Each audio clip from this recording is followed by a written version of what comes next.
Hello à tous, donc c'est Omani 91. Je profite rapidement de venir faire ma petite vidéo comme prévu. Excusez-moi. Alors j'espère que vous allez tous bien en ce lundi. Moi c'est une grosse journée comme chaque lundi, retour d'école forcément. Donc tout est enchaîné, tout ce que on a appris à bâtir tout au long de la semaine est détruit par le week-end et il faut tout recommencer avec la joie et la bonne humeur. En fait, je voulais faire ma vidéo sur le henné et je suis allée donc chez l'acheter, mais il n'y en avait plus. Donc, je vais garder mes twists encore une semaine, c'est pas très grave. Et je ferai donc samedi ma vidéo sur le henné comme prévu. Et donc, voilà. Mais j'avais dit que j'avais aussi un autre sujet qui pour parler un peu du débat défrisé non défrisé.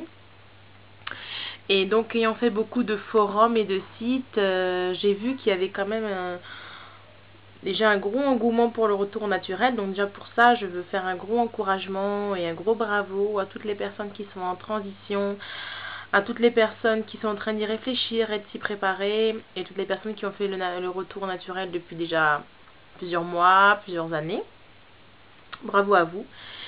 C'est pas forcément facile tout de suite parce que on est en train de travailler avec une texture qu'on connaît pas ou qu'on connaît peu, parce qu'on a l'entourage, le boulot ou le regard des autres qui peut parfois être difficile à gérer quoi.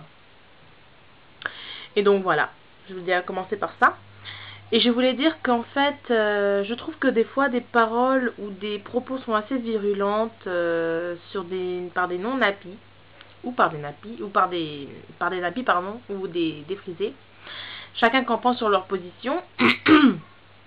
Et donc, comme moi je suis une personne avec les cheveux naturels, je vais donner non seulement mon opinion, mais aussi peut-être une petite chose à méditer. Il est vrai, pour pas donner forcément toujours raison aux filles naturelles, mais il est vrai que lorsqu'on revient au naturel, pour celles qui ont encore une fois fait un retour naturel, je dirais pas dans un phénomène de mode, mais dans un phénomène de retourner vers, qui est de le retour vers soi, à la recherche de son identité quelque part, il y a une rage en vous qui fait que vous supportez plus certaines choses. Certains codes de la mode, on va dire certains aspects qui vous dépassent. Aujourd'hui, qui vous dépassent. C'est une bonne rage, mais c'est une rage à canaliser. Parce que la sœur, ou la cousine, on va dire, qui est encore défrisée, n'est pas votre ennemi. Vous ne pouvez pas, non seulement vous ne pouvez pas, comment dire, la regarder de haut parce que vous-même vous étiez défrisé avant, ni la condamner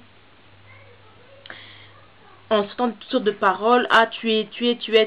Non, on peut pas dire tu es, parce que nous étions défrisés par nos parents qui ont défrisé leurs parents, qui ont été défrisés par les leurs, etc.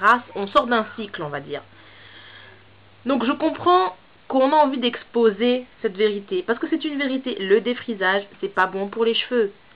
Le défrisage, c'est une mauvaise vision de ses cheveux, c'est clair. À part lorsqu'on veut raidir ses cheveux, on les raidit, d'accord?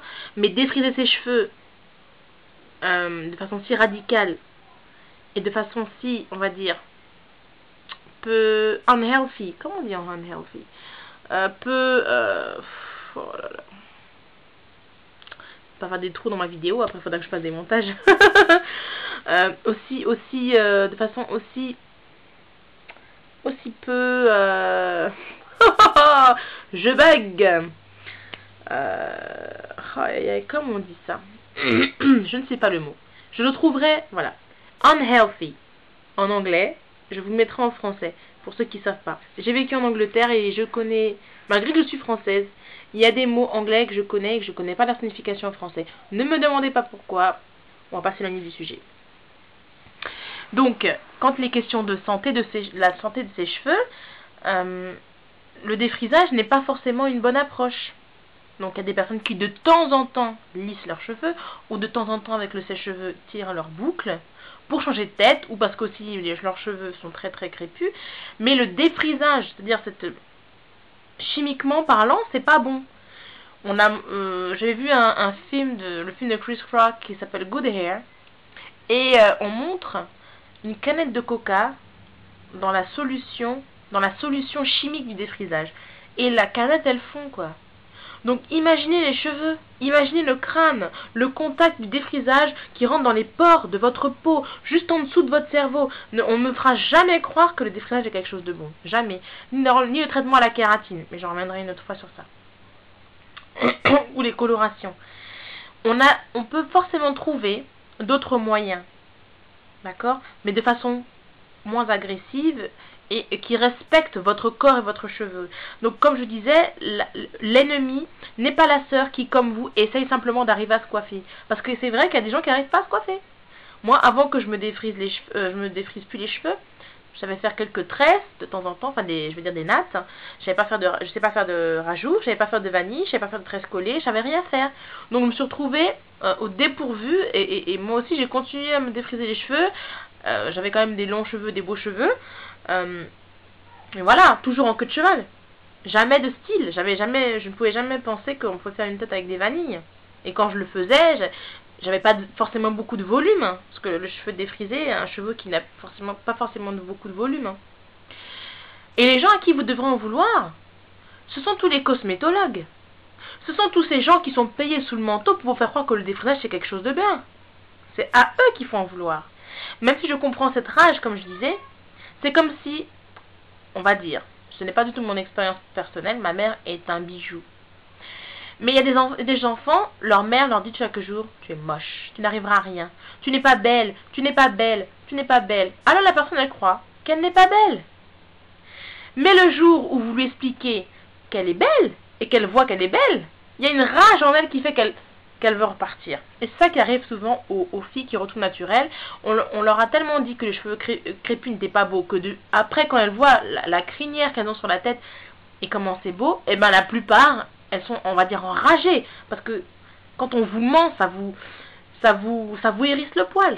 Ok, c'est comme si on a triché envers vous. Donc, c'est pas envers les sœurs qu'il faut blablater. Et il y a quelque chose que j'ai appris aussi, c'est que le blabla, c'est une perte de temps.